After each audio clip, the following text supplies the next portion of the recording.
Bien, muy buenos días, tengan todos. Esta es nuestra clase número 10 del curso de Mecánica Cuántica de la Maestría en Ciencias Físicas de aquí de Chiapas. Bien, entonces vamos a comenzar. La vez pasada nos habíamos quedado en la ecuación de Schrödinger para el operador de evolución temporal, que es esta que está aquí. Es una ecuación que describe la manera en cómo transforma, digamos, en el tiempo, lo que sería el operador U, ¿no? Dado que un sistema cuántico se encuentra al tiempo t0 y evoluciona hasta el tiempo t, ¿no? Entonces, este operador U describe, digamos, la evolución cuántica que tiene un sistema cuántico que es descrito por un hamiltoniano H. ¿Okay? Entonces, esta se le llama la ecuación de Schrödinger para el operador de evolución. Y como habíamos visto, pues si yo multiplico por un ket inicial, yo puedo construir lo que sería el ket al tiempo t, dado que el sistema cuántico empezó al tiempo t0, y con eso se encuentra lo que es la ecuación de Schrödinger para un ket, ¿no? Entonces habíamos quedado en que hay varios casos. El primer caso, que sería el hamiltoniano independiente del tiempo. En este caso, pues tú puedes construir, digamos, así como se hizo en el caso de traslaciones espaciales, se pueden construir un producto de productos de operador de evolución. Ya vimos que el operador de evolución cumple con esta propiedad de composición, ¿vale? Así que la manera en cómo yo puedo ir del tiempo t0, ¿vale?, al tiempo t,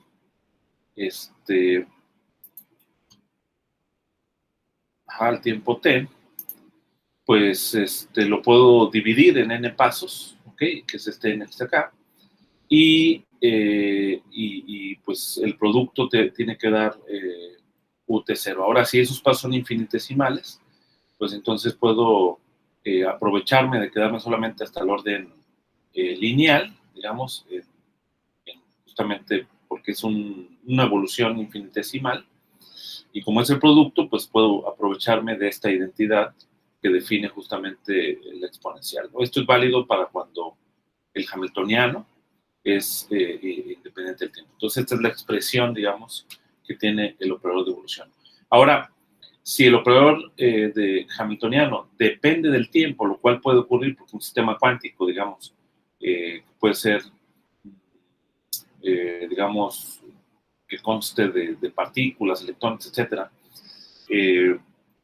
puede estar sujeto a ondas electromagnéticas, a pulsos electromagnéticos que están cambiando en el tiempo con una cierta frecuencia. Entonces, definitivamente el hamiltoniano va a tener la contribución energética asociada a esos pulsos electromagnéticos, y esos van a depender del tiempo. ¿Okay? Entonces, en ese caso, el hamiltoniano depende del tiempo, y tenemos que encontrar una solución formal, digamos, a la ecuación de Schrödinger para el operador de evolución.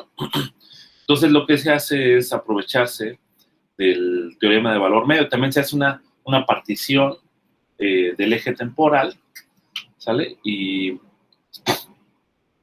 entonces, en dos tiempos consecutivos, que serían extremos de los intervalos que definen la partición, ¿sale? Este sería un intervalo que define la partición de t sub i menos 1 hasta t sub i, ¿sale? Entonces yo integro el hamiltoniano y utilizo lo que sería el teorema de valor medio para integrales, que básicamente nos dice que esta integral va a ser igual a el hamiltoniano evaluado en un punto que esté dentro del intervalo entre ti menos 1 hasta ti, multiplicado por la longitud del intervalo, ¿no? Entonces, pues el t' puedes elegirlo, por ejemplo, podría ser uno de los extremos de uno de los intervalos que define la partición, podría ser el punto medio, etcétera. Depende un poco del cálculo que esté haciendo en concreto, pero en este caso se toma uno de los extremos, el extremo superior. ¿Okay? Aquí está TI, ¿no? Entonces, ahora lo que se hace es aplicar una sucesión de operadores de evolución, igualmente como lo hicimos en el caso anterior, nada más que aquí hay una característica.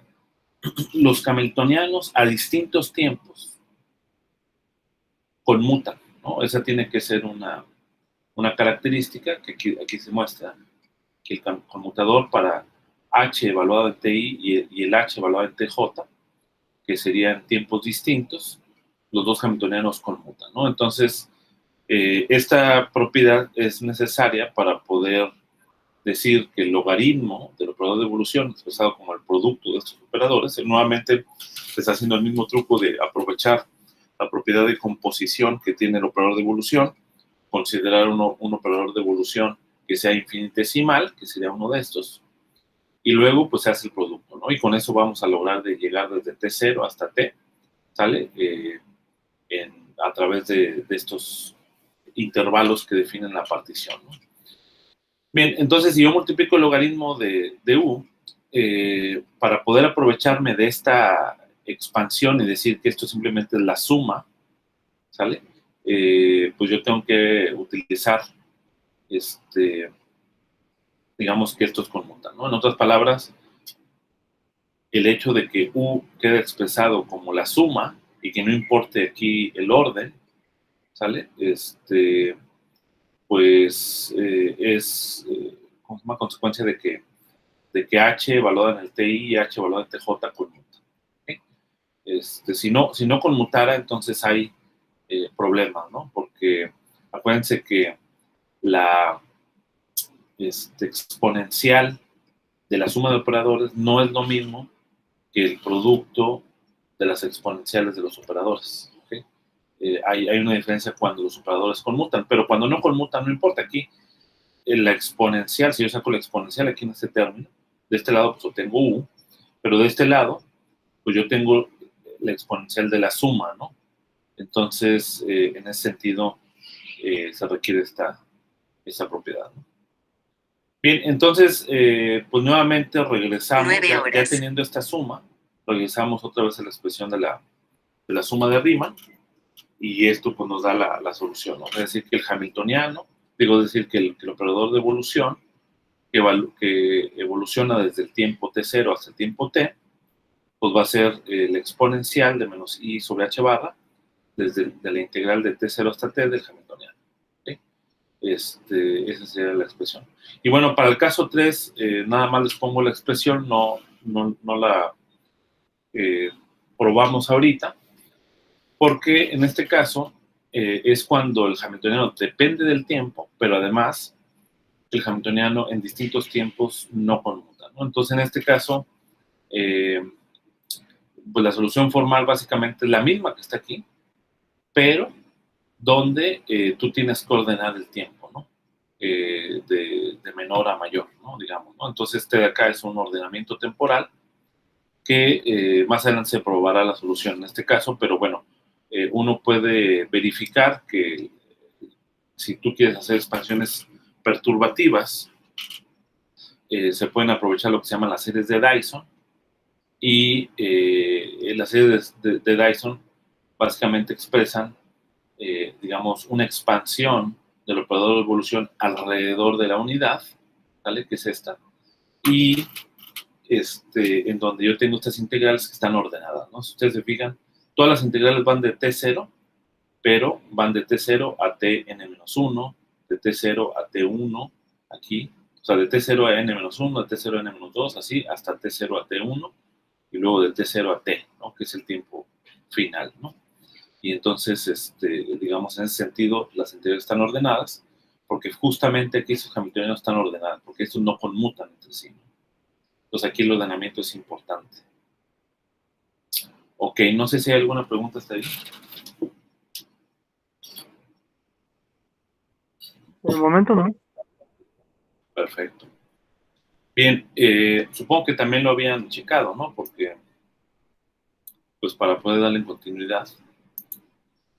Bien, Eigenkets de energía. Bueno, vamos a ver cómo es la expresión, digamos, del operador de evolución cuando yo tengo ya un ket general, pero donde yo puedo definir, digamos, los ket de mi espacio de Hilbert, ¿sale? Asociados a los eigenkets de una observable A, ¿ok? pero que tenga la característica que la observable conmuta con el hamiltoniano. Si la observable conmuta con el hamiltoniano, pues entonces ya sabemos, ¿no?, de lo que habíamos visto anteriormente, que yo puedo diagonalizar el operador A y el operador H con la misma base de Egenkets, ¿ok?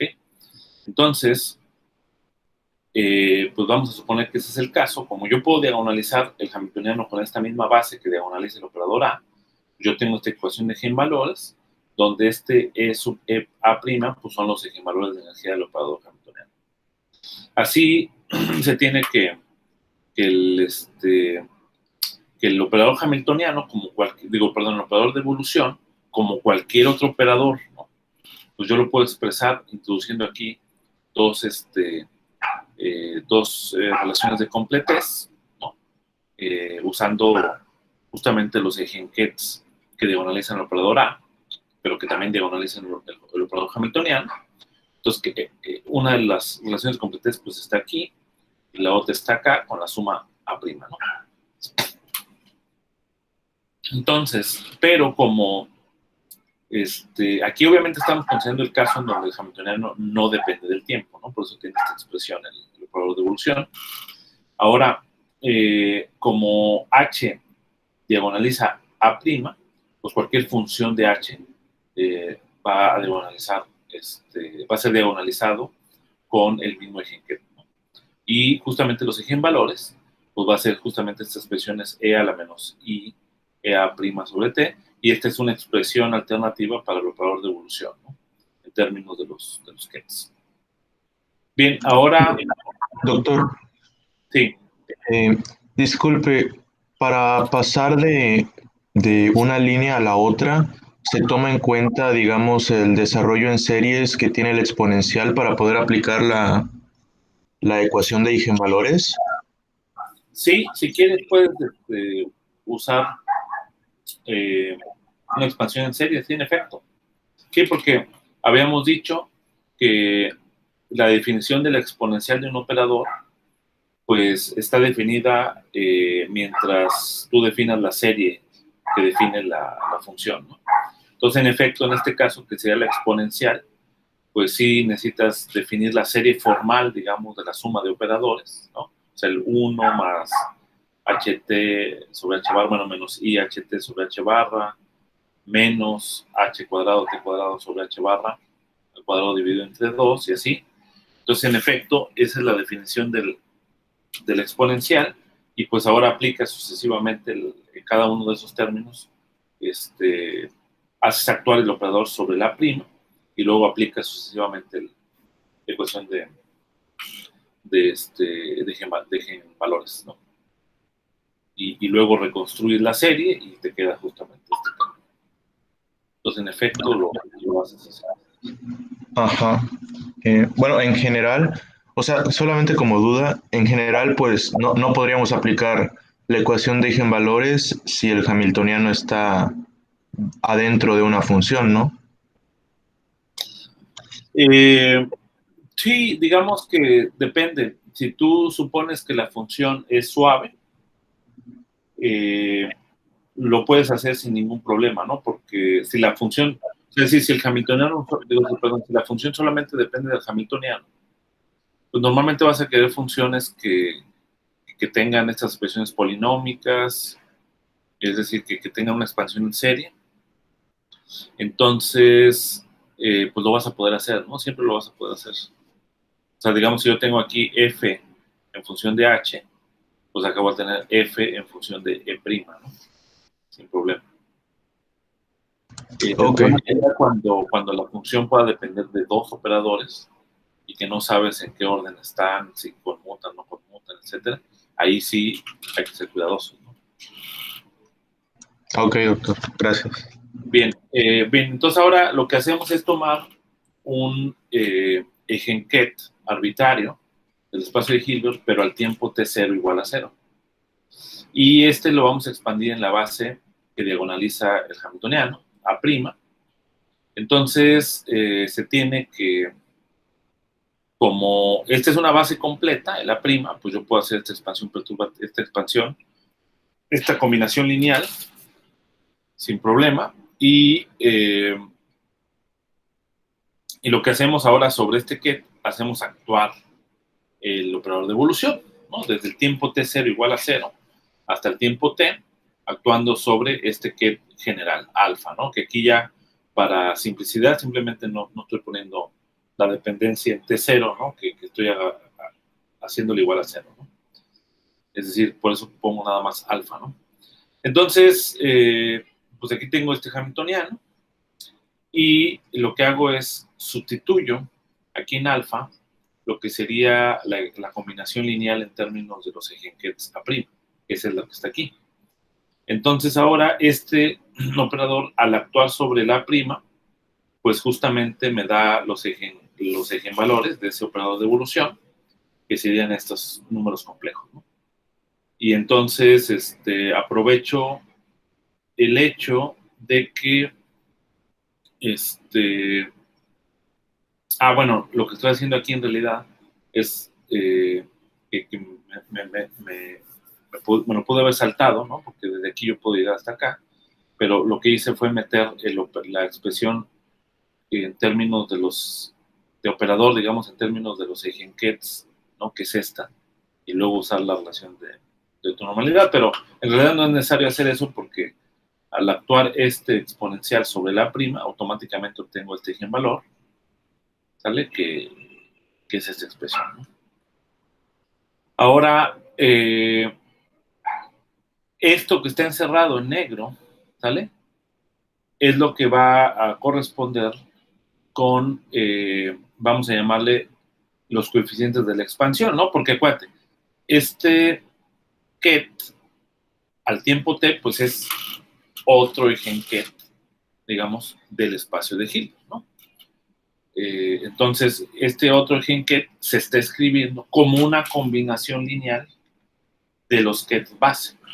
¿Y cuáles serían los coeficientes de la combinación lineal? Pues lo que está aquí en negro. Porque estos de aquí son justamente los eigenkets de la base. Entonces, podemos llamar a estos coeficientes C sub A' de t, y llamando al sándwich, a la proyección, digamos, del operador general, digo, del estado general alfa, a lo largo del A', o sea, es decir, del estado general alfa al tiempo inicial, a lo largo de uno de estos estados, A', lo podemos llamar el C sub A' al tiempo t0, ¿sale? Y entonces podemos escribir que los coeficientes de esta expansión son simplemente estos términos.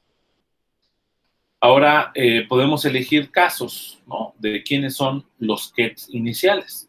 Vamos a decir, por lo más sencillo, sería considerar que el ket inicial es uno de los estados que diagonaliza el operador hamiltoniano. Vamos a ver qué información nos da. Entonces, si es así, pues como aquí alfa, ¿vale?, va a ser el A', pues el hecho de que el conjunto de los A' formen una base completa, pues quiere decir que son ortogonales entre sí, por lo tanto aquí voy a tener que la única selección que yo voy a tomar en esta expansión va a ser aquella en donde A' es igual a A'. De otra manera sería 0, ¿no? Y por eso queda aquí esta expresión para el ket, ¿no? O sea, el ket, el ket A' al tiempo t, pues va a ser simplemente la exponencial de menos i, el eigenvalor E sub A' multiplicado por el tiempo dividido sobre h barra, multiplicado por el eigenket al inicio, ¿no? Que es el A'. ¿Sale? Entonces,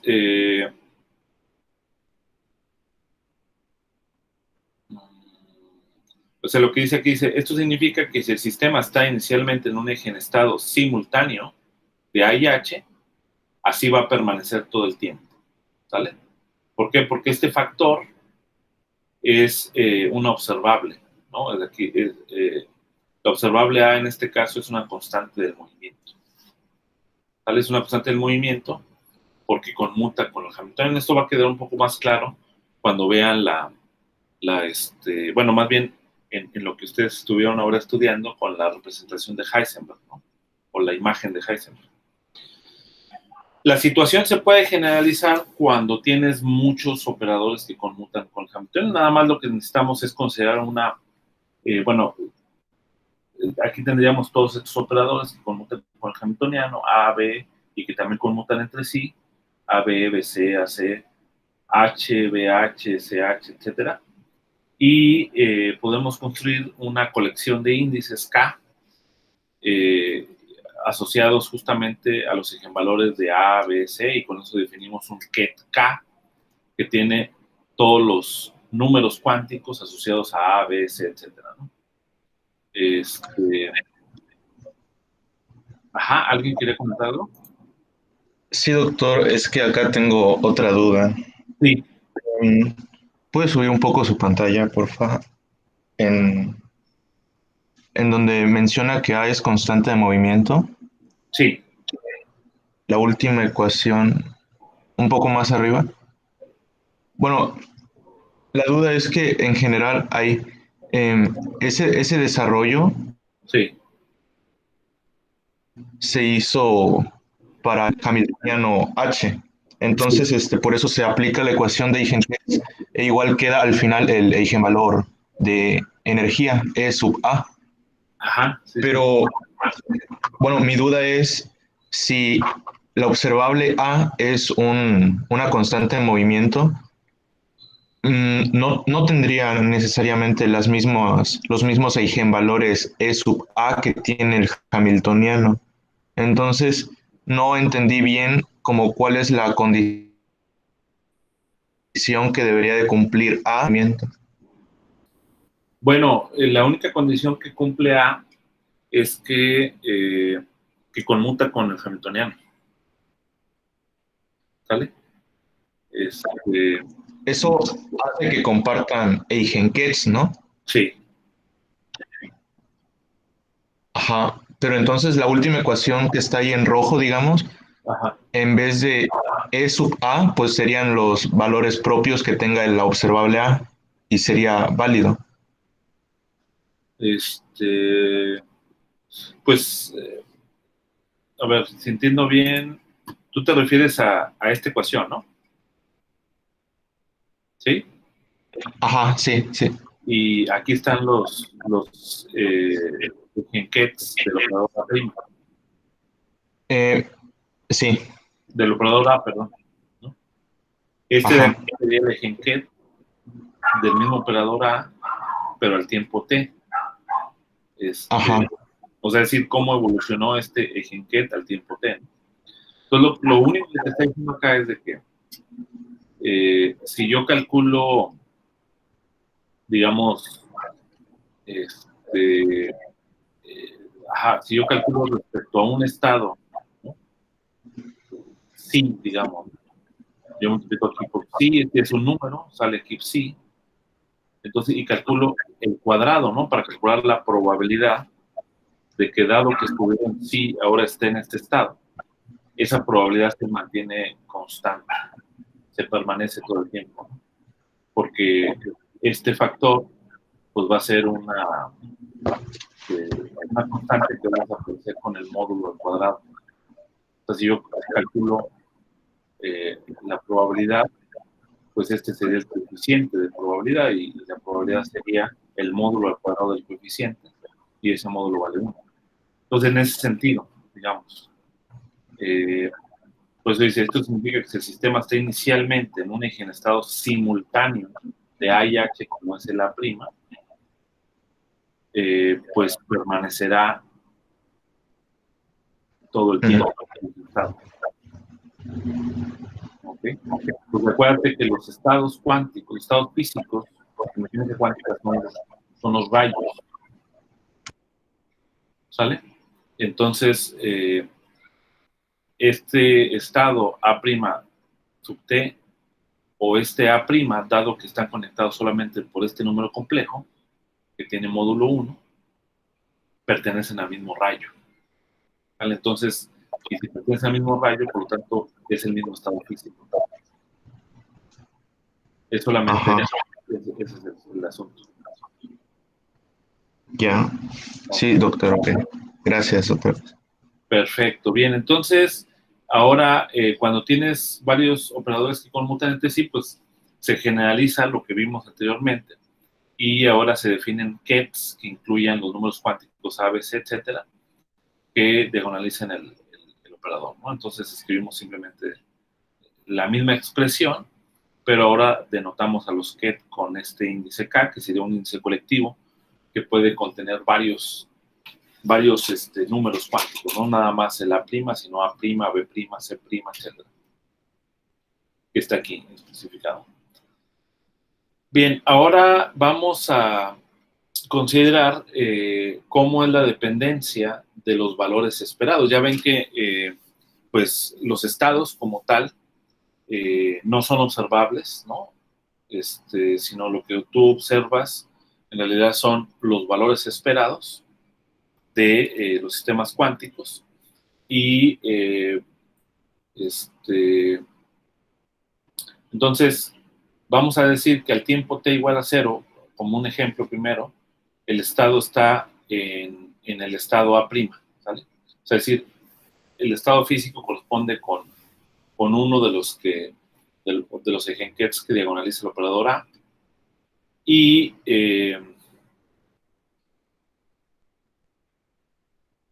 ahora vamos a ver cuál es el valor esperado de otro observable B.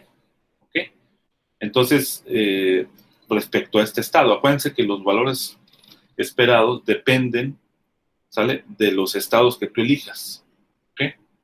O sea, tú puedes calcular el valor esperado de cualquier observable con respecto a los estados que diagonalizan otro observable sin ningún problema, ¿no? Entonces vamos a suponer en este caso que tengo otra observable B que no conmuta con A ni tampoco con H, ¿sale? Y yo quiero calcular los valores esperados de B, ¿no? Bien, entonces, pues si yo quiero calcular el valor esperado de B al tiempo t, pues yo necesito los eigenbra y el eigenket, o sea, si yo necesito los estados cuánticos al tiempo t, ¿sale? ¿Cómo obtengo este estado cuántico al tiempo t? Ah, pues aplicando el operador de evolución, ¿no? Desde el estado inicial, que en este caso es elegido a priori como un eigenket que diagonaliza el operador A, que también diagonaliza el hamiltoniano, ¿sale? Entonces, pues de esta manera evoluciona. Pero yo ya sé cómo actúa el operador de evolución, ¿sale? Entonces yo puedo escribir aquí la expresión de manera explícita en términos del operador de evolución. Aquí, como tengo que calcular el bra correspondiente a este ket, que sería pues tengo que sacar aquí el dagger, ¿no?, del operador de evolución. Ahora, pero yo ya sé cómo actúa el operador de evolución y ya sé cómo actúa sobre este mismo ket, ¿no?, porque es diagonal. Entonces, simplemente vas a tener estos dos números, porque este de acá es el que se obtiene de actuar el U dagger sobre la prima hacia la izquierda y este U actuando sobre la derecha, y pues obtengo estos dos números complejos, ¿no? Pero como son números, ante los números conmutan, ¿no? Entonces cancela con y resulta que en esta situación el valor esperado del operador B al tiempo t es independiente del tiempo, ¿vale? O sea, esta cantidad no va a cambiar con el tiempo, ¿no?, en esta situación, ¿sale? Ahora, la situación se vuelve más interesante cuando consideramos que el valor inicial no es un estado, ¿sale?, solamente, sino es una combinación lineal de estados, ¿vale? Es decir, es un ket arbitrario inicial, digamos el tiempo cero, del espacio de Hilbert, ¿no? En ese caso, pues yo tengo aquí una combinación lineal, ¿sale?, de estos coeficientes. Obviamente tú los eliges, o sea, no necesariamente tiene que saturar, ¿no? Es decir, pues, puede ser que algunos sean cero, etcétera. O sea, saturar me refiero a que no necesariamente tienes que incluir aquí todos los eigenkets del espacio que establecen la base del espacio de Hilbert. Puede ser que nada más sean uno que otro, depende de cuál sea tu estado inicial, ¿no? Entonces, pero elegimos uno arbitrario, por lo menos dos distintos de cero, para que sea distinto al caso anterior, y hacemos el mismo procedimiento, es decir, calculamos cuánto vale el valor esperado al tiempo t del operador B. Entonces, nuevamente, los ejénquets al tiempo t se obtienen con el operador de evolución desde desde el estado inicial al tiempo 0 hasta el tiempo t, ¿no? Ahora, en este caso, yo lo que voy a tener es que estos estados van a ser la suma, esta combinación lineal con estos coeficientes, como habíamos visto previamente, que son los coeficientes del ejénquet al tiempo t. Y cuando yo ya sustituyo esto de este lado, pues yo encuentro que ya hay términos, o sea, es decir, ya la dependencia temporal, digamos, ya no cancela, ¿no? Va a depender de estos factores, y esto es lo que da lugar a fenómenos como una especie de, pues digamos, básicamente una interferencia, porque estos términos van a dar lugar a esa clase de interferencia, ¿no? O sea, van a ser términos, si ustedes se fijan, estas exponenciales, porque va a depender de cómo sea el sándwich de este operador con estos dos estados, ¿sale? Pero en general, si esto no produce que sean diagonales, ¿no? O sea, si B conmutara con A, pues esto va a ser diagonal y nuevamente se cancela este término, ¿no? Pero se devuelve al caso, a un caso similar, ¿no? Pero si no ocurre eso, pues puede ser que tengamos términos fuera de la diagonal, y eso implica que haya contribución de estos términos oscilantes, ¿ok? Términos oscilatorios, que tienen unas frecuencias que se les llaman frecuencias de Niels Bohr, ¿no? En honor a Niels Bohr. Y estas frecuencias pues dependen justamente de la diferencia de energía, ¿sale? Entre distintos estados, dividido sobre la constante de Planck, ¿no? Podemos hacer un ejemplo para para tener mayor claridad, ¿no? Y ser más concretos, que es el fenómeno que se llama la precesión de spin. Es un fenómeno que incluso está demostrado experimentalmente. Entonces, este ejemplo básicamente consiste en considerar el hamiltoniano, que es nuestro caballito de batalla, ¿no? En todos los sistemas cuánticos para explicar los conceptos, porque pues es un hamiltoniano que da estados ¿cómo se llama? Es un sistema que tiene dos estados cuánticos, ¿no? Entonces es muy sencillo en ese sentido. Entonces, es el hamiltoniano de una partícula de spin medio, es decir, un electrón, que tiene un momento magnético dado por E multiplicado por h barra, dividido sobre la masa del electrón por la constante de la velocidad de la luz, ¿no? Y que el electrón está sujeto a un campo magnético, ¿okay? Entonces, este es el término que se considera como en el experimento de Stern-Gerlach, ¿no? Que vimos al inicio. E, pues, tiene carga negativa, entonces es menor que 0, la carga del electrón, y podemos elegir sin pérdida de generalidad que el campo magnético sea uniforme, ¿vale? No depende del tiempo, ¿sale? Pero digamos es solamente por sencillez, ¿no? Las situaciones más realistas obviamente puede llegar a depender del tiempo, incluso puede depender de la posición, puede ser complicado de analizar. Digamos, este BZ pues sería uniforme, ¿no? Entonces el hamiltoniano se puede escribir de esta manera. Como E es negativo, menos E siempre es positivo, entonces podemos definir el valor absoluto de E aquí y quitarnos este signo menos, ¿no? De esa manera, pues los eigenestados, digamos, cuando yo escribo el hamiltoniano, cuando el campo magnético apunta en la dirección Z, pues yo tengo que el hamiltoniano es proporcional a la componente Z del operador de spin. Pero ya sabemos que el operador de spin se diagonaliza con estos estados más y menos, ¿no? Que establecen que el electrón puede estar en el estado con un spin hacia arriba o con un spin hacia abajo. Y los eigenvalores del hamiltoniano, pues serían estas cantidades que están acá, ¿vale? Que, pues, tanto por las unidades como por una cuestión de conveniencia, pues vale escribirlo en términos de lo que se llama la frecuencia de ciclotrón, que es esta cantidad que está aquí. Es decir, el producto de la carga electrónica por la magnitud del campo magnético dividido entre la masa del electrón multiplicado por la velocidad de la luz. Entonces, de esta manera, el hamiltoniano se escribe de esta forma, ¿sale? H igual a omega por la componente z del operador de spin, y los eigenvalores serían más o menos h barra omega sobre 2. ¿Okay? Esos serían los dos eigenvalores de energía. Entonces ya tenemos toda la información, tenemos un conjunto de eigenkets que diagonalizan el operador hamiltoniano, tenemos un operador que conmuta con el hamiltoniano. ¿Quién sería este operador? Sería SZ, ¿no? Es el que juega el papel del A, ¿sale?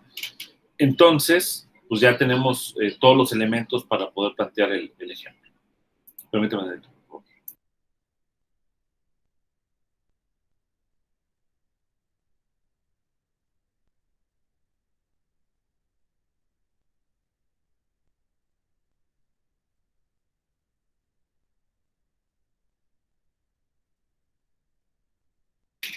Entonces ya se tienen todos los elementos.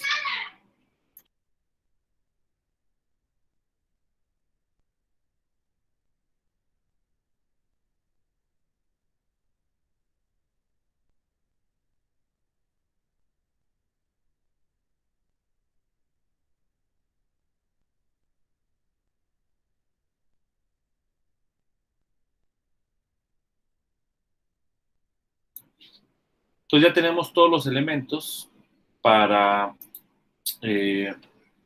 poder establecer el ejemplo, ¿no? Bien, entonces, como el hamiltoniano no depende del tiempo, pues esta sería la expresión del operador de evolución al tiempo t,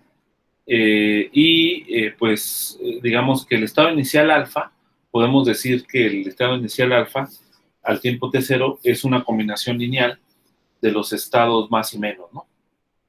Que diagonalizan el operador SZ. Entonces, pues simplemente hacemos actuar el operador de evolución sobre esta combinación lineal. De este lado, pues tendríamos menos, ¿no? Aquí hay un menos. SZ es, el eigenvalor de SZ es h barra sobre 2. Entonces, elimina el h barra, queda sobre 2 aquí. Acá también elimina el h barra, queda sobre 2, pero con un signo positivo. Cambia el signo, ¿vale? Y esta sería la solución general, digamos, que tiene el estado, ¿sale? Al tiempo t, dado que inició con este estado al tiempo t0. ¿Okay? Ahora, pues definitivamente lo que hace, ¿sale? Es que ya no es el mismo estado, ¿no? Ya cambió, digamos, de dirección, o ya se transformó en otro estado que sería otra combinación, digamos, de estos estados base más y menos en el espacio de giro, ¿no? En donde ahora los coeficientes claramente pues dependen del tiempo. Si consideramos por sencillez, por ejemplo aquí, si podemos considerar por sencillez que el ket es más, ¿no? O sea, es decir, la probabilidad inicial C más es igual a 1, mientras que C menos sería 0. Entonces, en un tiempo posterior, se mantendrá en el estado más. ¿Sale? ¿Por qué? Porque si C más es 0, si C menos es 0 y C más es 1, pues el ket alfa al tiempo t va a seguir siendo proporcional a más por un factor, por una fase que no afecta la probabilidad de encontrar al sistema en este estado cuántico. ¿Okay? Y en otras palabras, estos dos estados pues, pertenecerían, en este caso, al mismo rayo. Si tenemos una mezcla, ¿sale? En el sentido de que una mezcla balanceada, en el sentido de que los coeficientes C más y C menos son iguales a 1 sobre raíz de 2, entonces se puede probar, se pueden obtener las probabilidades de la siguiente manera. Es decir, ¿cuál es la probabilidad? Esto de acá nos va a dar. ¿Cuál es la probabilidad de que el sistema se encuentre al tiempo t, dado que se encontraba en este estado Sx más menos? Aquí, de hecho, lo volteé. Normalmente la convención es al revés, pero no me importa, es lo mismo, ¿no? Porque es el complejo conjugado. y es la probabilidad. Entonces, pero esto se puede interpretar como cuál es la probabilidad de que el sistema se encuentre en este estado T, dado que al inicio, en tiempo T0, se encontraba en alguno de estos dos estados, ¿no? Entonces podemos calcular para uno y para otro. Y aquí este ket general, pues es este que encontramos ya, ¿no? Pero con estos coeficientes 1 sobre raíz de 2, 1 sobre raíz de 2. Entonces el ket inicial, pues es este, que acuérdense que el Sx más menos, que son los que diagonalizan el operador Sx, están dados en términos de los ejenkets más y menos de esta forma.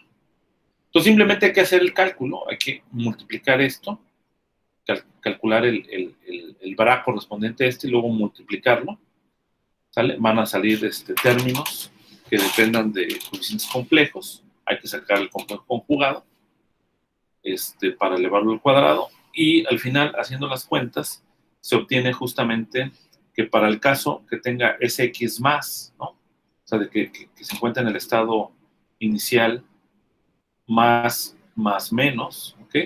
Pues eso nos va a dar coseno cuadrado de omega t sobre 2, ¿no? Entonces la probabilidad va a depender del tiempo, ¿okay? O sea, no para todos los tiempos se va a mantener igual, entonces va a depender del tiempo la probabilidad. Y lo mismo en el caso de Sx menos, va a depender del tiempo. Pero si ustedes observan la suma de esas dos probabilidades, es exactamente igual a 1, ¿no? Porque coseno cuadrado más seno cuadrado es exactamente igual a 1. Y eso te dice de que, digamos, entre más grande sea la probabilidad de que, digamos, dado que el sistema estuvo en Sx más, ahora se encuentra en este estado T, ¿sale? Es menor la probabilidad de que el sistema haya estado en el estado menos y ahora está en ese estado T, ¿sale? Y viceversa, ¿ok? Eso es lo que nos dice básicamente esta relación. Y bueno, ustedes pueden graficar estas funciones, son funciones sinusoidales, y ahí pueden ver, pueden graficarlas, empalmarlas, y ver cómo una probabilidad es mayor mientras la otra es menor y viceversa, ¿no? En la medida que va avanzando el tiempo. Bien, ahora para ver este rollo de la precesión de spin, pues dice aquí, ¿no? Dice, esto muestra que aunque el spin en dirección X está inicialmente, el spin puede rotar, ¿no? Y esa rotación la podemos ver en un valor esperado, ¿no? Entonces podemos calcular cuánto vale el valor esperado del operador de spin, de las tres componentes del operador de spin, para ver cómo ese valor esperado está rotando, ¿no? En el espacio, ¿no? Entonces podemos utilizar esta fórmula que ya habíamos derivado previamente, que es decir, que el valor esperado de un operador A, ¿sale? Se expresa como esta combinación lineal de los eigenvalores A' y estos números complejos al cuadrado, perdón, estos números reales al cuadrado. Entonces, pues se tiene que el Sx, así, esto ya lo usamos porque ya sabemos cómo, ya tenemos estas cantidades que son básicamente estas que están acá, ¿sale? Y estos A', pues son los eigenvalores h barra sobre 2 y menos h barra sobre 2, entonces nada más hacemos la combinación lineal y utilizamos las identidades para coseno cuadrado de omega t sobre 2 menos seno cuadrado de omega t sobre 2, que con identidad trigonométrica eso nos da coseno de omega por t. Haciendo algo similar para SY, vamos a encontrar h barra sobre 2 seno de omega t. ¿Okay? Y entonces, pues ya aquí ya tengo las tres componentes, SZ va a ser igual a 0. Obtengo las tres componentes del operador de spin, que como puede verse, pues en la medida que va cambiando en el tiempo, es un vector que está en el plano XY, que está rotando alrededor de un círculo que tiene tamaño h barra, o sea, que tiene un radio h barra sobre 2. ¿Okay? Entonces, esto es lo que significa la presión de spin. O sea, es el valor esperado que puede tener el spin está girando, ¿vale? Está rotando. No sé si hasta ahí quedó claro el ejemplo.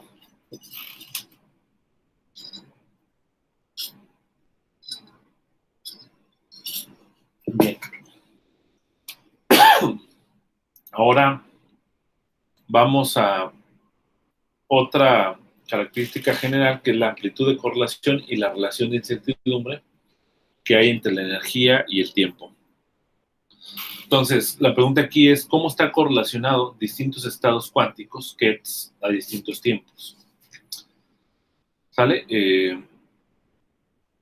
Bien, entonces necesitamos definir lo que sería la función de correlación en este caso. Vamos a llamar que al tiempo t0 se encuentra el sistema en el estado alfa y al tiempo posterior t se encuentra en el estado alfa al tiempo t, ¿no? Aquí, dado que inició en t0 igual a 0, ¿no? O sea, digamos, muchas veces lo obviamos, ¿no? Para no escribir con tanta anotación, quitar pero sí es importante porque al final de cuentas se obtiene de la evolución, ¿no? Del operador de evolución. En el operador de evolución necesitas poner el tiempo inicial. Por eso muchas veces sí se agrega ese término, ¿no?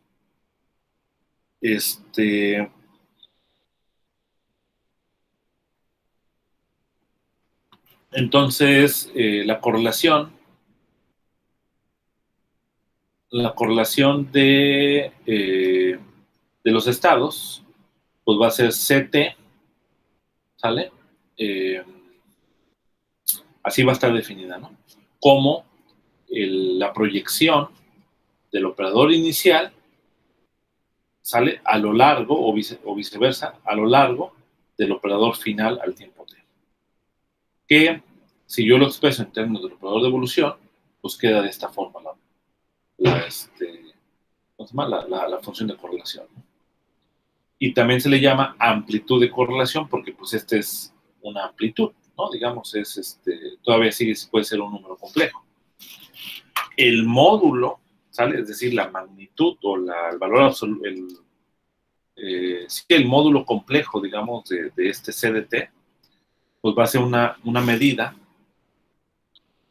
cuantitativa entre la semejanza de los estados alfa y el estado alfa al tiempo t. ¿Sale? Eso es lo que nos va a dar esta función. Es decir, nos va a decir qué tan correlacionados están en estos dos estados, ¿no? Si no hay mucha correlación, pues posiblemente sea cuando, más bien, no hay mucha correlación cuando la función CDT o el módulo CDT básicamente sea pequeño, ¿no? O sea, cero. En ese caso no vas a tener correlación. O sea, puede ocurrir, ¿no? ¿Por qué? Porque en el operador de evolución lo que puede estar ocurriendo es de que el operador de evolución transforma el estado inicial alfa a un estado que sea perpendicular a ese estado inicial, ¿no? Entonces, en ese sentido, pues, a ese tiempo no hay correlación entre los estados.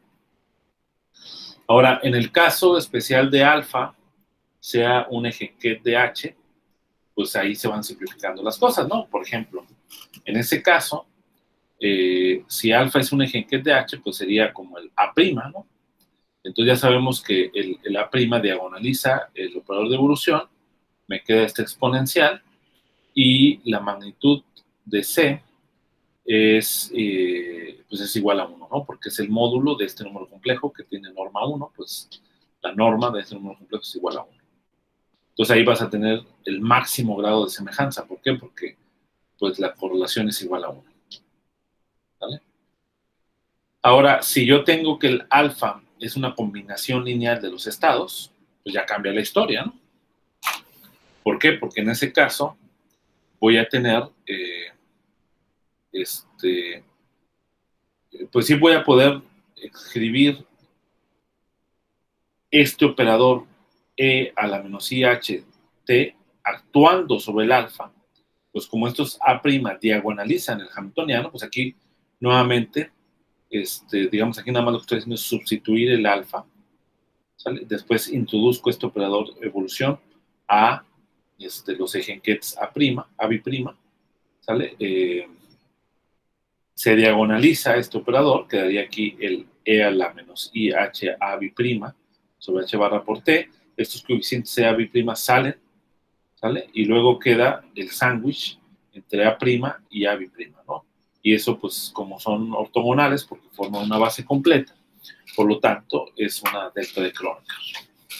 Y esto queda como estos coeficientes, ¿no? Como podemos ver, ya la función de correlación no es, ¿cómo se dice? No es independiente del tiempo, ya depende del tiempo. Y es una función que está oscilante, de hecho, ¿no? Porque sus términos dependen de estas exponenciales que están formadas de funciones senos y cosenos, entonces es una función que está oscilando. Ahora, se puede de aquí calcular el módulo, ¿no? Y estudiar esta serie, ¿no? Dependiendo de quién es el estado inicial, porque el estado inicial nos lo va a dar básicamente estos coeficientes, y dependiendo de cuáles sean los eigenvalores de energía, podemos estudiar esa serie y podemos analizar en qué punto hay un grado mayor de semejanza, un grado menor, cuándo se hace cero, etcétera, ¿no? Y eso nos da información de la manera en la cual el sistema cuántico está evolucionando.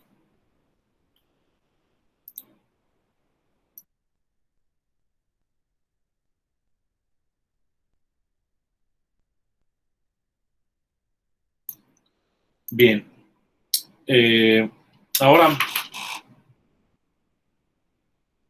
podemos analizar también la amplitud de correlación usando un concepto alternativo que se llama la densidad de estados. El concepto de densidad de estados es muy importante. Aparece no solamente aquí en mecánica cuántica, sino aparece en el contexto de la física estadística, aparece también en áreas más avanzadas como son la física de la materia condensada, y en otras áreas, ¿no? Porque este concepto básicamente nos define la manera en cómo están distribuidos los eigenvalores de energía respecto a una cierta base, ¿no? Entonces aquí, respecto a la base A', la densidad de estados básicamente es esta suma de deltas de Dirac. ¿Okay? Y podemos definir una función G de E tal que la G evaluado en los puntos EA', ¿sale?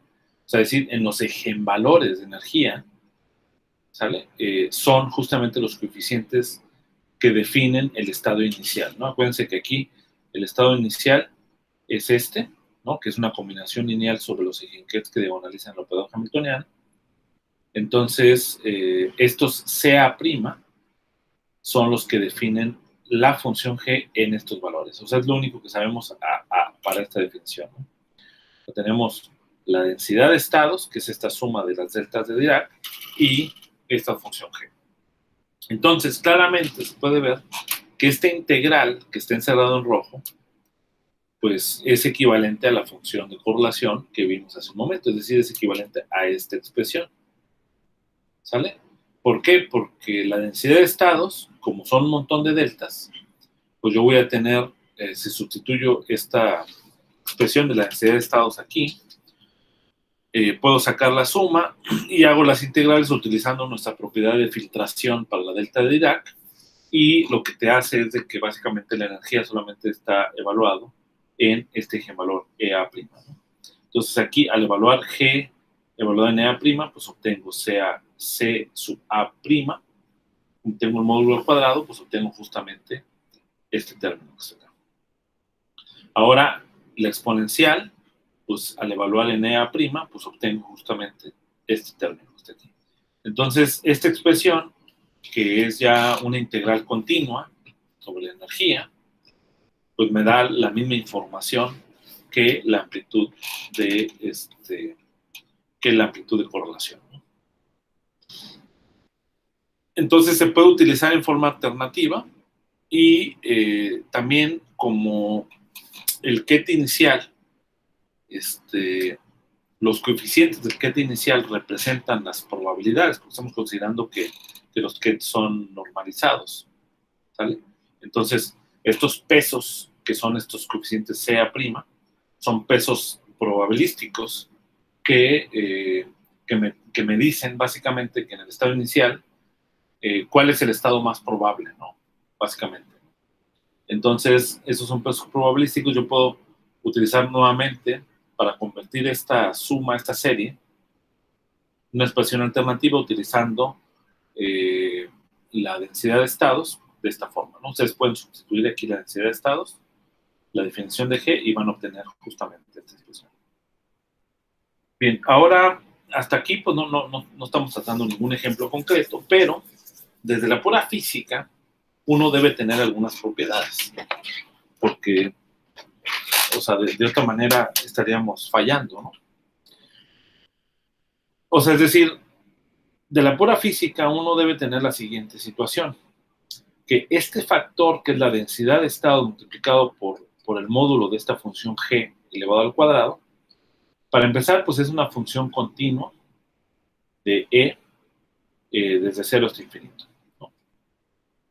Ahora, esa función continua yo la puedo expresar, la puedo más o menos dibujar así como está aquí. Debe tener la característica de que en la medida cuando la energía va a cero, va a infinito, este factor debe de caer a cero. Esto debe ser así porque toda esta integral es igual a 1, ¿sale? Y esta de acá es una cantidad positiva. Entonces lo más que puede hacer es de que esté por arriba del eje de las ordenadas, pero en la medida que cuando la energía va a infinito, pues esta cosa debe de caer de tal manera que esta área, ¿sale? Que es el área bajo la curva, tenga que ser finita, ¿ok? O sea, decaiga suficientemente para que el área sea finita, ¿sale? Supongamos que el máximo, como es positivo, pues va a tener que haber un máximo porque esto va a decaer. Vamos a suponer que el máximo es 0, se encuentra en E0, ¿sale? Entonces voy a hacer una expansión perturbativa alrededor de 0, básicamente. Entonces le agrego este factor y se lo resto simplemente para concentrar aquí los eigenvalores alrededor de 0. ¿Okay? Es decir, los valores de energía alrededor de 0. Entonces este E menos E0 va a ser básicamente un ancho, que va a ser este delta E de energía. ¿Sale? Ahora yo tengo que esta cantidad, pues ya dijimos, es básicamente, tiene esta forma, así tipo gaussiana, y este término que aparece aquí en la amplitud de probabilidad es un término oscilatorio. ¿Okay? Si T crece, entonces este término oscila mucho. ¿Sale? O sea, este factor va a oscilar mucho, ¿no? Aquí me faltó la E, pero aquí este de acá es el mismo término que está aquí. Entonces oscila mucho. Oscila mucho a menos que la delta E, que sería la delta de energía, sea pequeña en comparación con H barra sobre T. ¿Sale? Entonces, hay una situación especial cuando justamente esta diferencia de energía es exactamente igual a H barra sobre el tiempo. ¿Sale? Entonces, digamos, es cuando es más delgado que delta E, ¿no? Este H barra sobre el tiempo, ¿no? Ahora, entonces, el tiempo característico para el cual empieza a haber cambios en la amplitud de correlación va a ser este tiempo T, ¿vale? Porque justamente a este tiempo, a este valor del tiempo, entonces los términos oscilatorios van a contribuir, ¿no? Entonces, lo que vamos a decir aquí es lo siguiente. El estado cuántico, que es el estado inicial, mantiene su forma, digamos, haz cuenta que el estado inicial ahí está, ¿no? Lo elegimos, o sea, preparamos el sistema cuántico de tal manera que tuviera estos pesos probabilísticos dados, ¿no? Así como aprovechando la analogía con el experimento de Stern-Gerlach, ¿no? Digamos, con distintos experimentos de Stern-Gerlach, preparas al sistema, ¿no? Y ahí está el sistema, ¿no? Y luego a partir de ahí lo dejas evolucionar, ¿no? Por su propio Hamiltoniano. Entonces el sistema se encuentra en ese estado inicial va a pasar un tiempo antes de que empiece a transformarse el estado cuántico. Entonces, el estado cuántico mantiene su forma en la evolución temporal hasta antes del tiempo h barra dividido sobre delta E. ¿Vale? O sea, no transforma el estado hasta después de ese tiempo.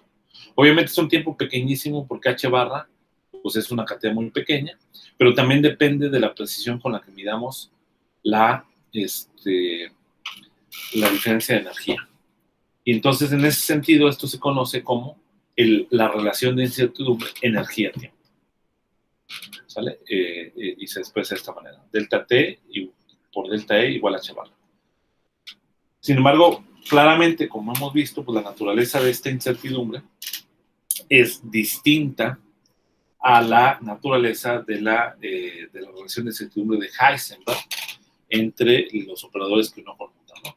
Para empezar, porque aunque la energía pues sí está asociada a un operador, que es el operador hamiltoniano, no hay, digamos, dentro de la mecánica cuántica estándar, un operador asociado al tiempo. Sin embargo, cabe destacar que la gente que se dedica a la mecánica cuántica y que ha seguido desarrollando los fundamentos, sí hay líneas de investigación en donde se considera situaciones en las que tú puedes considerar el tiempo como un operador, ¿no? Pero bueno, son trabajos, ¿no? que se ha hecho por ahí. Bien, hasta aquí es lo que me quedaba a mí. Entonces, voy a pedirle a alguno de ustedes que continúe exponiendo. Pueden aprovecharse de sus notas, compartiendo sus notas. Alguien que serían nada más 2 voluntarios, uno que exponga como ya casi termina, va a ser en 15 minutos si se puede, la imagen de Schrödinger contra la imagen de Heisenberg, y en los otros 15 minutos la parte del oscilador armónico. ¿Quién se anima? Doctor, yo tengo una duda antes de comenzar con la... Sí, claro. Cuando hablamos de el spin, la precisión del spin, eso es lo mismo que se puede extrapolar a la parte de mecánica estadística, cuando se consideran una cantidad de configuraciones diferentes para momentos donde por ejemplo, cualquier estado, o bueno, un n número de spins señalan hacia arriba y el otro señala hacia abajo, o me perdí en esa parte. Bueno, mira, está relacionado, pero creo que el problema es distinto. Pero en efecto está relacionado porque, digamos, en mecánica estadística, en efecto, tú tienes sistemas en donde tú tienes un montón de átomos que los puedes considerar como si fuera el spin, ¿no? Por ejemplo, pensar en un material ferromagnético, en donde esencialmente, para explicar la tensión de fase ferromagnética, tú consideras que los átomos pues, son representados mediante estados de spin, ¿no? Básicamente. Entonces, ahí la diferencia es que, bueno, para empezar tienen muchos spines, ¿no?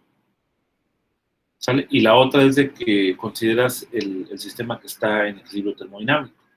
Entonces, digamos, el tiempo no juega un papel tan importante, pero en efecto la presencia de un campo magnético en ese sistema, en física estadística, provoca que en efecto los spines busquen alinearse en la dirección del campo magnético.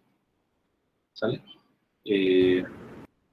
Digamos que en cierta forma sí tiene una relación en el siguiente sentido, de que pues si yo me fijo solamente en uno de los estados de spin, en efecto, con el tiempo, pues va a estar rotando, ¿no?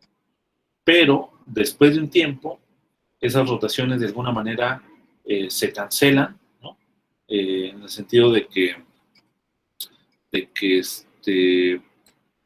probabilísticamente ya no son significativas y todos los spins son como si apuntaran en una cierta dirección, ¿no? Entonces, sí, en efecto, sí tiene relación, ¿no? Pero en realidad es un fenómeno distinto, ¿no?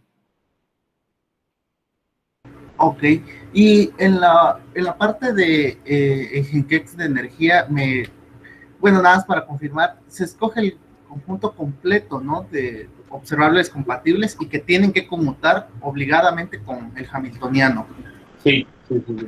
Ok, y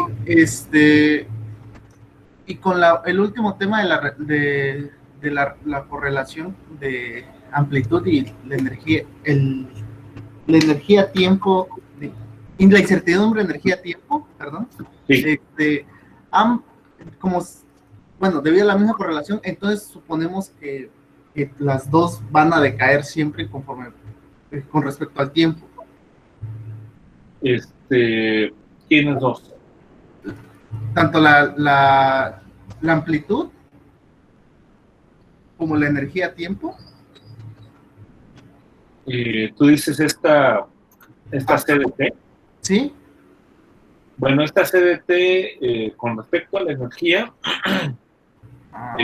bueno, más bien el argumento, este argumento, solamente esta parte con respecto a la energía sí decae, ¿no? Porque justamente los estados están normalizados, ¿no? O sea, la razón es esta, ¿no? De que no podrías esperar que este término creciera hasta infinidad y aún así la integral fuera igual a 1, ¿no? Esa es un poco la razón, ¿no? O sea, la única manera en que esto pueda ser igual a 1 es que, como esto de acá es positivo, entonces, pues esto puede ser que crezca, o sea, puede ser que sea una constante, ¿no? Pero digamos, puede ser que crezca y esto decae, ¿no? Tiene que decaer necesariamente para que tú puedas tener que la integral es finita, ¿no? ¿Vale? Digamos, lo máximo que podría pasar es que fuera una constante y luego, pum, decae, ¿no? Y a lo mejor en este caso no tiene... Pero mencionó de tomar una vecindad de la energía es cero, bastante pequeña, ¿verdad? ¿O la consideró como cero?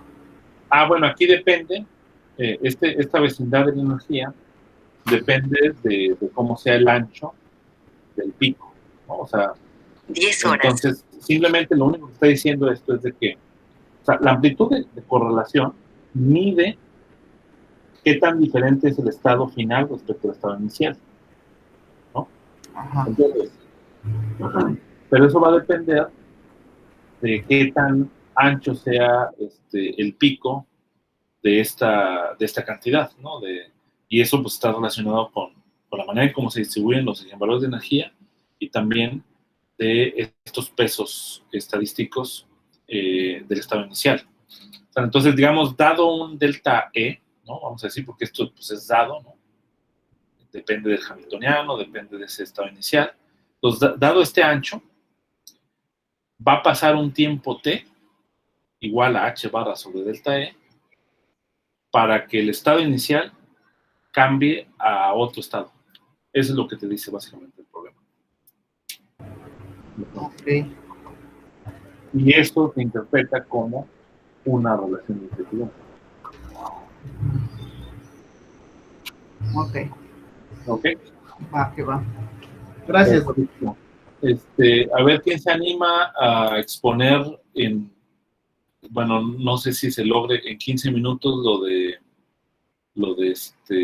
la imagen de Schrödinger y la imagen de Heisenberg. O quieren que yo escoja.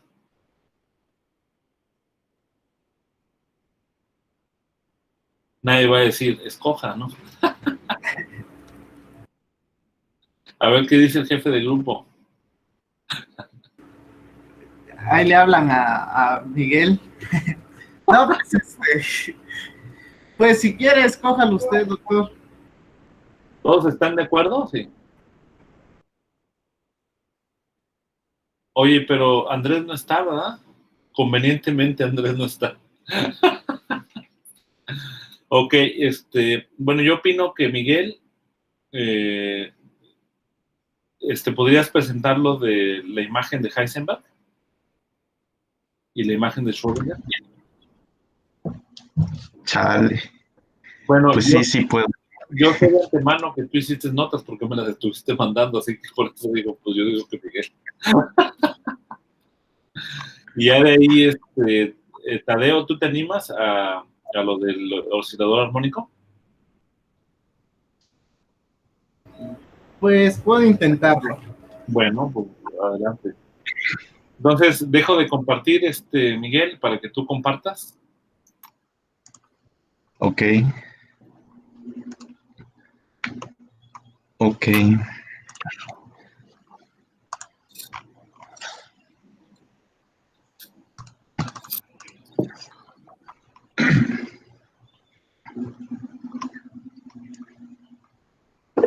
Em,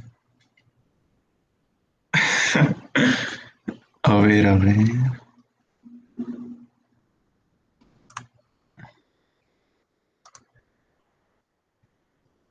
Este.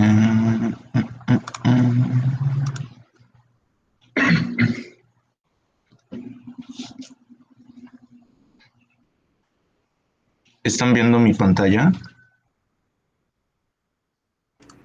Sí, Ahí está. ¿Ven las notas? ¿Sí? Sí, se ve muy bien. Sí, Raúl. Ok. Bueno, pues así muy rápidamente. La sección 2.2 del Sakurai nos habla sobre la imagen de Schrödinger versus la imagen de Heisenberg. Y pues nos introduce que hemos estado trabajando básicamente sobre algo denominado la imagen de Schrödinger, aunque lo hemos hecho de forma implícita, pues justamente es hasta ahora que se nombra. Y entonces la sección 2.2 nos está presentando un nuevo enfoque de lo que ya hemos venido haciendo, a lo que denominaremos la imagen de Heisenberg. Para esto pues utiliza los operadores de evolución y de traslación que ya nos habíamos presentado, que son U y tau, y pues básicamente los unifica en un nuevo operador que llamaremos U nada más, que significará pues aplicar ya sea una traslación espacial o bien puede ser una evolución temporal. Entonces, U pues obviamente como está conformado por U operador y tau, va a cumplir la misma unitariedad que tenían estos dos. Eh, y entonces lo que estamos haciendo aquí es aplicar un, bueno, ya sea tanto una traslación o una evolución temporal a cierto operador X, ¿no? Y nosotros podemos separarlo de esta forma. Acá U por X por U dagger, o bien U dagger por X por U. Y hasta ahora hemos venido trabajando básicamente de esta forma que tenemos acá entre paréntesis, que lo que significa es aplicar el operador U dagger al bra beta, aplicar el operador U al ket alfa, y pues con eso ensándwichar a un operador X. Así, repito, lo hemos venido haciendo, lo hemos venido trabajando de manera implícita. Esto se conoce como la imagen de Schrödinger. Hasta ahorita nos la presentan, digamos, con nombre y apellido. Y pues nos introduce la sección 2.2, un nuevo enfoque de esta misma operación. ¿Cuál es el nuevo enfoque? Pues básicamente en vez de aplicar U dagger hacia el bra de beta y U hacia el ket de alfa, pues entonces vamos a aplicar U dagger al operador X y después eso vamos a operarlo con U, manteniendo intactos lo que vendrían siendo este bra alfa. Entonces, resulta ser que esta segunda interpretación o este segundo enfoque le vamos a llamar imagen de Heisenberg y nos ofrece una mayor cercanía con la mecánica clásica. Para mostrarnos esta cercanía, pues vamos a utilizar un ejemplo. y vamos a hablar puntualmente de lo que es el operador tau que es el de traslación, definido como 1 menos i k por dx, donde k pues vimos que era el momento cuántico sobre h barra. Entonces, pues aplicar tau a un estado alfa significa básicamente, aquí tenemos el tau, aquí el estado alfa. Disculpen, no sé si logran ver mi cursor, el del mouse. Sí, sí, se logra ver. Sí, Raúl. Ah, ok, gracias. Entonces acá tenemos el operador tau, el estado alfa, y pues lo que significa es básicamente que si nosotros empezamos en un estado X', el operar con tau nos va a trasladar ese X' a un X' más un delta X, más un DX, perdón. Y bueno, ahora si nosotros lo que interpretamos es que el estado se va a quedar inalterado bajo la operación de U, entonces lo que se tiene que alterar pues es el mismo operador, el operador de posición. Entonces aquí tenemos un tau dagger por el operador de posición por un tau. Nosotros vamos a hacer que se opere el operador de posición X con el tau dagger y posteriormente vamos a hacer que se opere con el tau. Aquí nosotros eliminamos el delta X al cuadrado porque pues son términos muy pequeños y llegamos pues a este resultado. Bueno, de este resultado nosotros ya teníamos un conmutador para P y para X que está dado básicamente por este X, no, por este, perdón, X con P de X, y eso por de X. Entonces, pues ya sustituyendo este resultado de acá en esta última ecuación a la que llegamos, nosotros tenemos que en la imagen de Heisenberg operar al operador X o aplicarle U, bueno, en este caso tau, al operador X, nos lleva a que el operador X sea el que se modifique en un X más un delta X. Que, bueno, básicamente lo que es una clásica en donde ni siquiera consideramos Ketch estados. Aquí, pues, bajo este enfoque, nosotros podemos realizar una traslación en donde este estado quedó inalterado. Ahora bien, vamos a hablar sobre los Ketch estados y lo que son las observables. Aquí pues tenemos que la imagen de Schrödinger, que es la que ya conocíamos, los operadores van a mantener invariantes y lo que se va a operar van a ser básicamente los Ketch, mientras que en la imagen de Heisenberg lo que se va a operar van a ser los operadores, como lo mostré aquí arriba con el tau y el X, y lo que se va a quedar invariante van a ser los estados.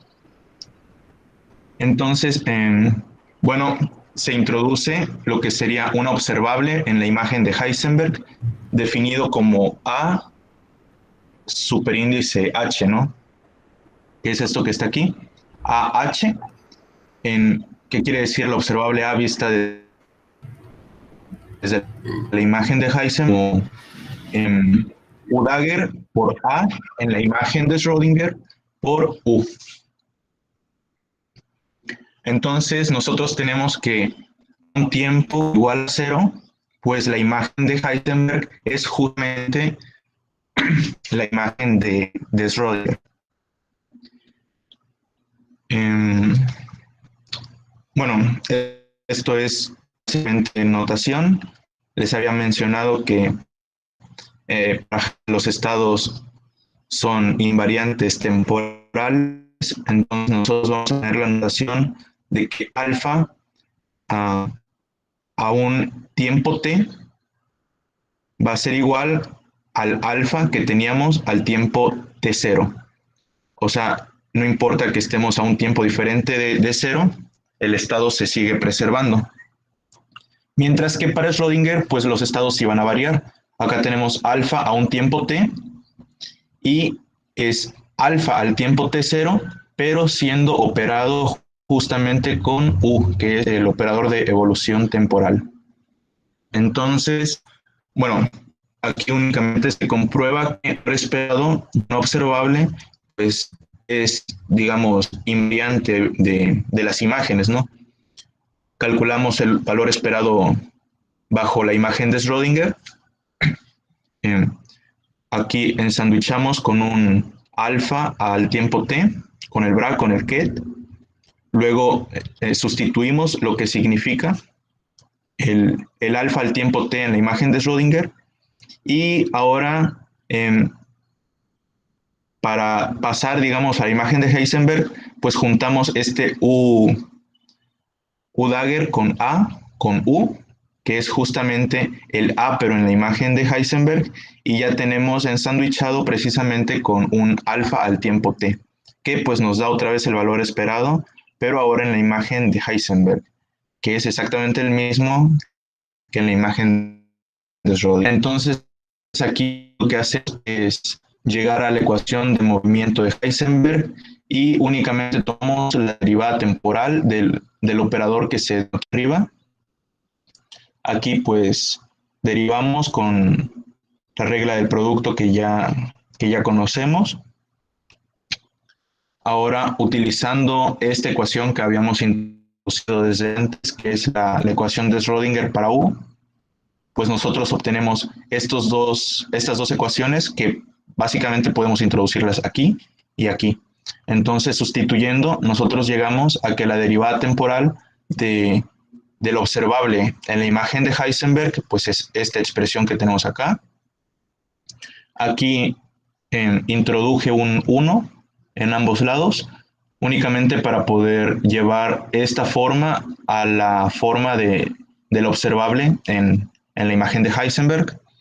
Y pues ya introduciendo este 1, sustituyendo esto por AH, nosotros obtenemos que la derivada temporal de AH es justamente el conmutador de AH con esto, ¿no?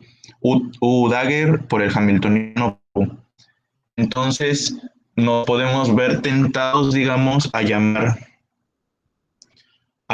a este, ¿cómo decirlo? A esta expresión, U dagger por H por U, como un hamiltoniano en la imagen de Heisenberg, únicamente siguiendo el razonamiento de cómo llamamos al observable A bajo la imagen de Heisenberg, U dagger por A por U.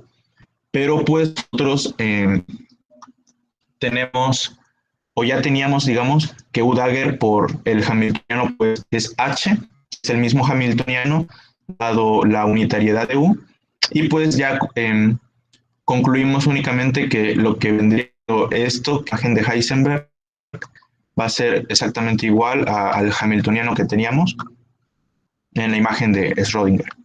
Y ya concluimos la ecuación de movimiento. La derivada temporal de AH es 1 sobre IH barra por el conmutador de lo observable con el hamiltoniano. Y ya nada más como comentario, pues esto es cumpliendo la regla de cuantización de Dirac, que ya conocíamos también, que era la de los corchetes de Poisson en mecánica clásica, igual al conmutador cuántico sobre IH barra. Bueno, ahora vamos a ver el caso de la partícula libre y el teorema de Ehrenfest. Y pues lo que hacemos es considerar, a ver, ok, aquí nos introducen estas dos ecuaciones que son de hecho las que resolvimos en la tarea. Nos mencionan que pues son bastante útiles y sí que lo fueron. Las utilizaremos después, dado que ya pues se resolvieron en la tarea. Pero bueno, empezamos básicamente considerando el hamiltoniano para una partícula libre, ¿no? Que es p cuadrada sobre 2m.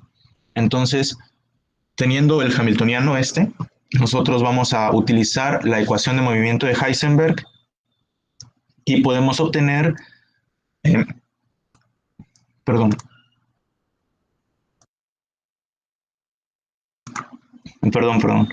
podemos obtener la derivada del momento como un 1 sobre h barra por el conmutador del momento con el hamiltoniano y asimismo pues la derivada de las posiciones, ¿no? Utilizando estas dos ecuaciones que tenemos acá.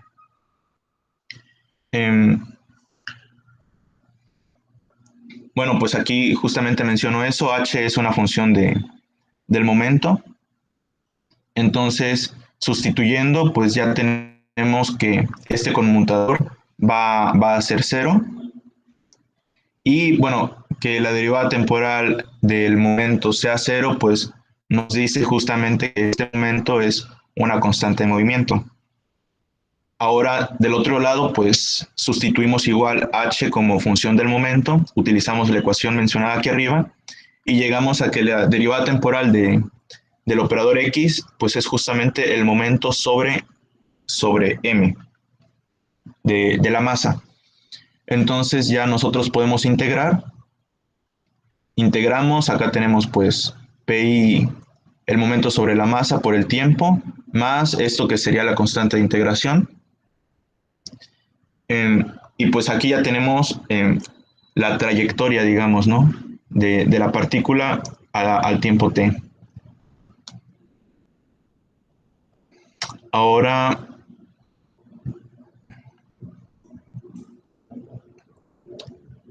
bueno, aquí únicamente se introduce que el conmutador de posiciones evaluado consigo mismo va a ser en general 0 si se evalúa a tiempos iguales, como estamos viendo acá, pero si se evalúa a tiempos diferentes, aquí por ejemplo estamos evaluando una posición al tiempo t respecto a una posición en el tiempo 0, pues ya esto no conmuta, ya tenemos algo que es diferente de 0.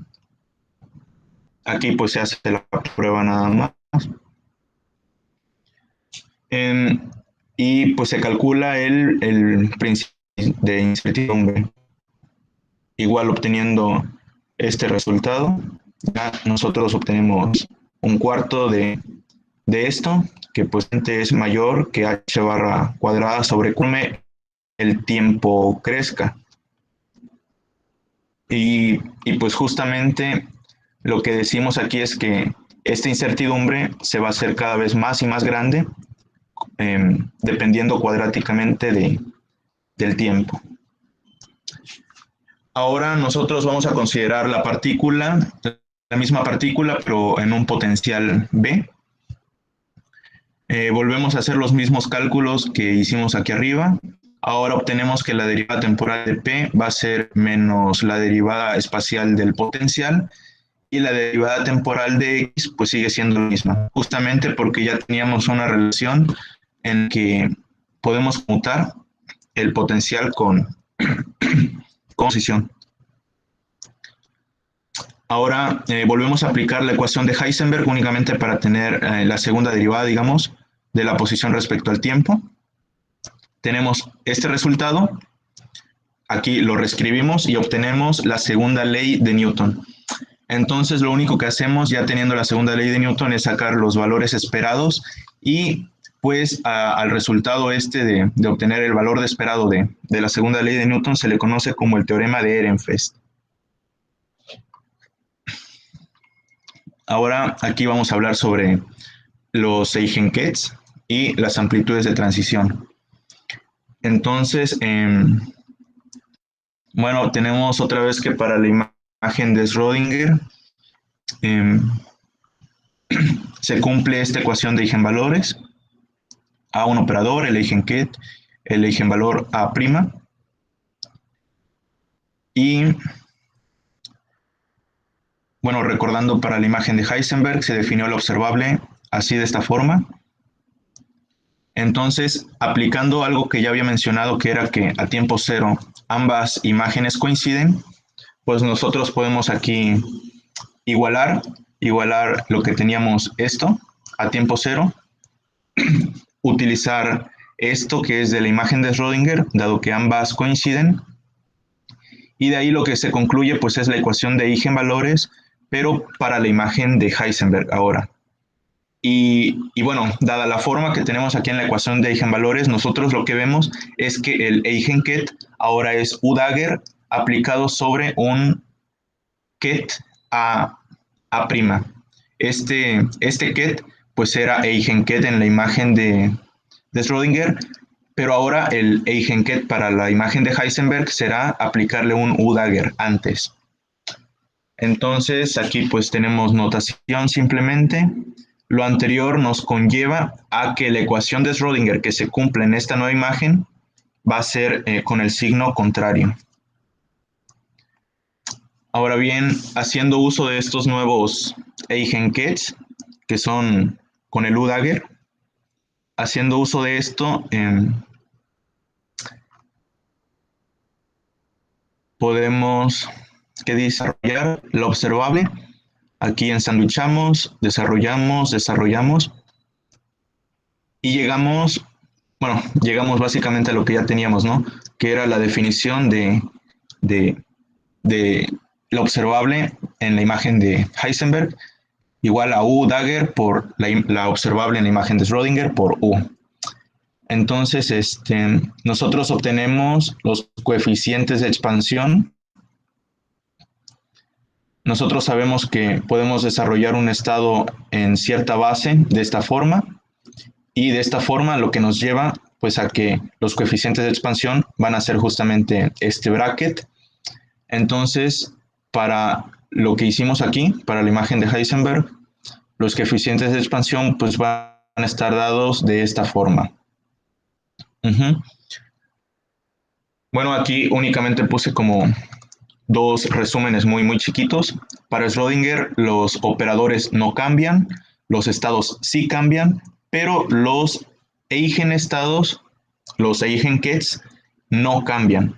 Ahora, para Heisenberg los operadores sí cambian, los kets no cambian, pero los eigenkets sí cambian. Los eigenkets sí cambian, viene justamente del resultado acá donde se definió, pues un nuevo eigenket, ¿no? Que era el que ya teníamos, pero operado con U-Dagger. Entonces, bueno, las amplitudes de transición. Sí. La amplitud de transición se le va a denominar a la probabilidad que nosotros tengamos de encontrar, de empezar, digamos, a tiempo igual a cero, un estado en A', que va a ser eigenestado de una observable A, y a un tiempo diferente de cero, encontrar el mismo estado, pero ahora en B', que es observable de B. A la probabilidad de que suceda eso se le conoce como amplitud de transición. Entonces, nosotros aquí tenemos lo que vendría siendo esa amplitud en la imagen de Schrödinger, que es pues únicamente ensandwichar, ¿no? La probabilidad de encontrarlo en este estado, dado que estuvo en este. Para Schrödinger se tiene que mantener este estado invariante, mientras que para Heisenberg el estado va a ser el que va a evolucionar. Y bueno, pues yo creo que ahí acaba lo de Heisenberg versus Schrödinger, doctor.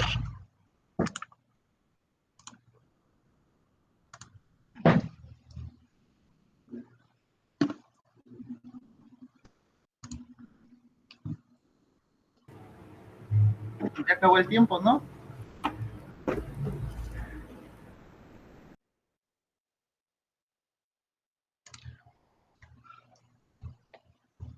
Hasta las 11 tenemos, Tadeo. Paso, mecha.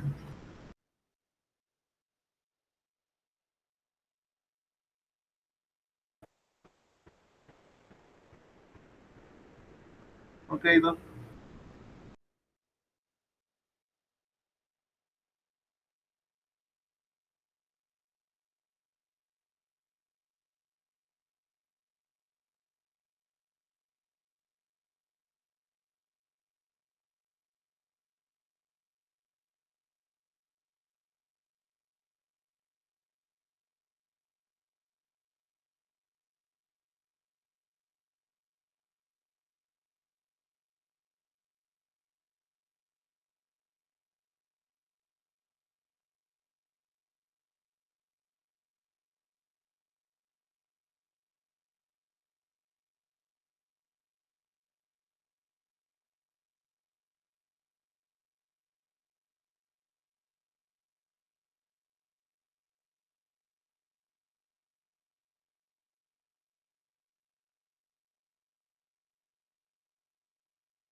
Seguimos vivos.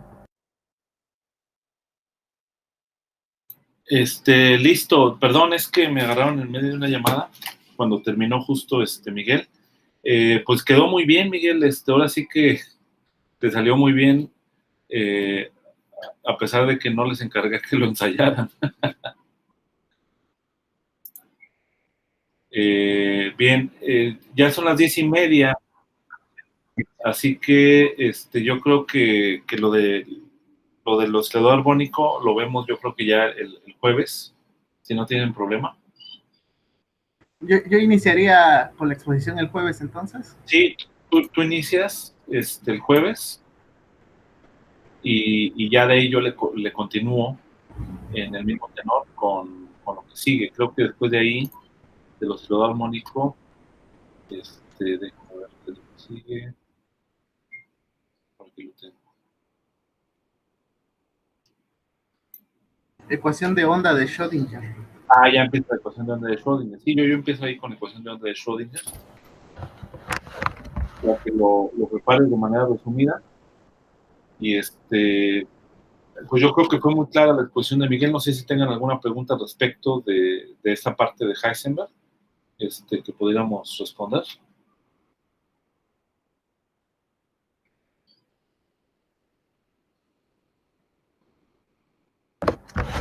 De mi parte, creo que sí quedó claro, solo en algunas notaciones sí a veces que no entiendo, la verdad no manejo esa notación y como que pero de manera general podría decir que sí quedaron los conceptos de pues las diferencias que hay entre las dos imágenes, la de Heisenberg y la de Schrödinger, la ecuación de movimiento de Heisenberg, también eso, y igual la parte que iba a Tadeo, igual creo que esa parte igual a mí me quedó un poco más claro que el 2.2. Ok, muy bien. Sí, perfecto. Juan, no sé si quieres hacer un comentario.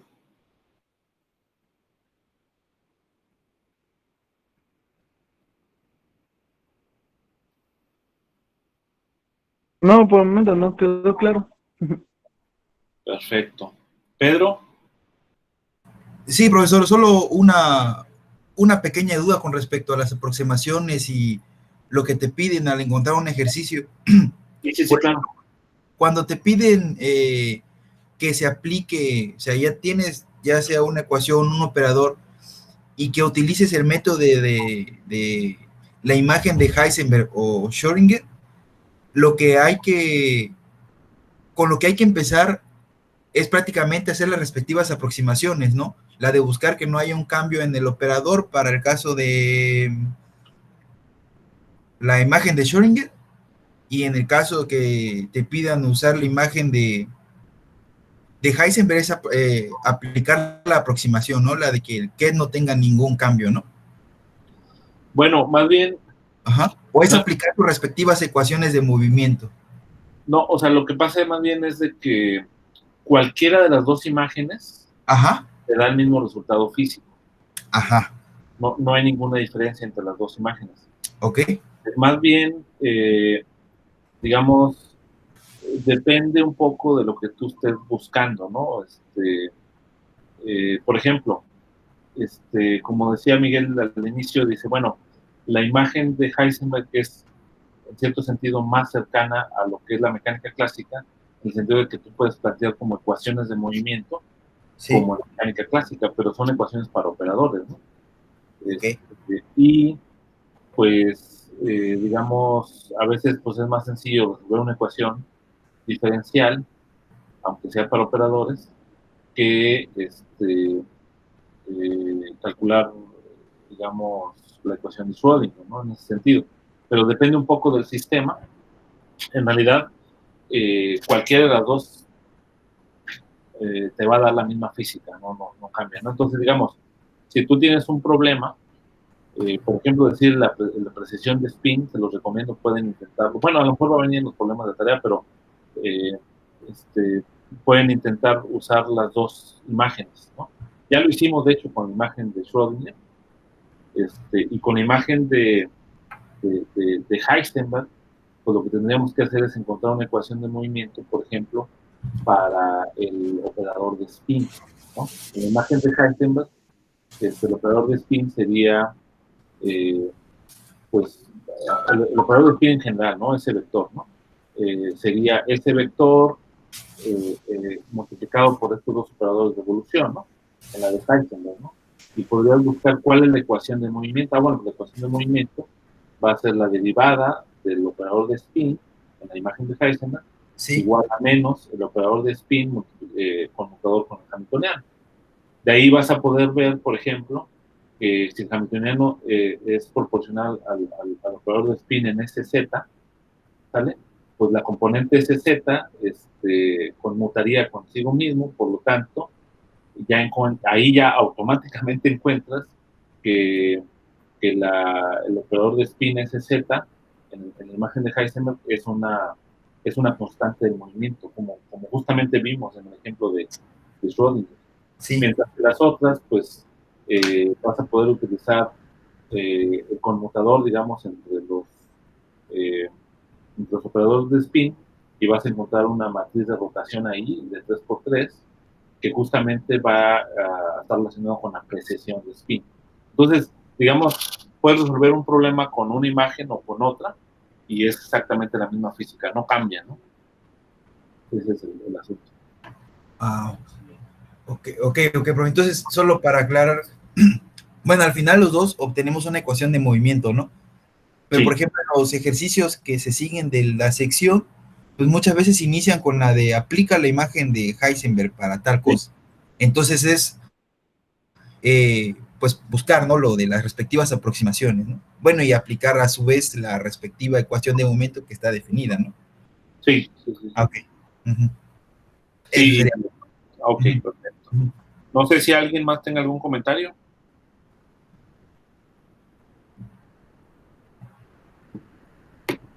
Si no, pues yo creo que aquí le dejamos y ya comenzamos el próximo, bueno, continuamos el próximo jueves, ¿no?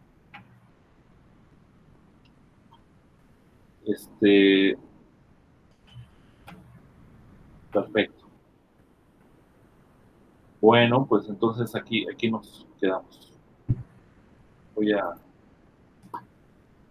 tener la grabación.